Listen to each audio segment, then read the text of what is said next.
एक समय की बात है, एक छोटे से गांव में एक गरीब किसान रहता था। उसका नाम रामू था। रामू के पास बहुत थोड़ी जमीन थी, लेकिन उसका दिल बहुत बड़ा था। वह हर दिन सुबह से शाम तक खेतों में काम करता था।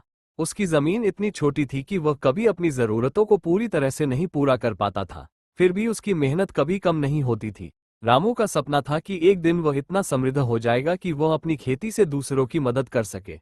लेकिन हर बार वह अपने खेतों से अच्छे फल नहीं प्राप्त कर पाता था, क्योंकि बारिश की कमी, कीटों का हमला और मिट्टी की खराब हालत जैसे कई कारण उसकी मेहनत पर पानी फेर देते थे।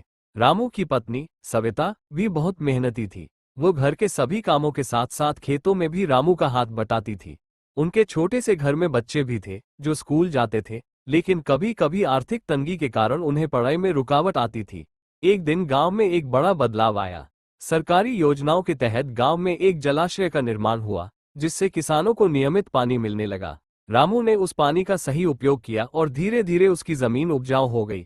उसकी मेहनत रंग लाई और वो अब अपने खेतों से अच्छा मुनाफा कमा सकता था। रामू की कहानी हमें ये सिखाती है कि कठिनाइयों के बावजूद अगर हम मेहनत और ईमानदारी से काम करें, तो कभी न कभी हमारी मेहनत का फल हमें जरूर मिलेगा।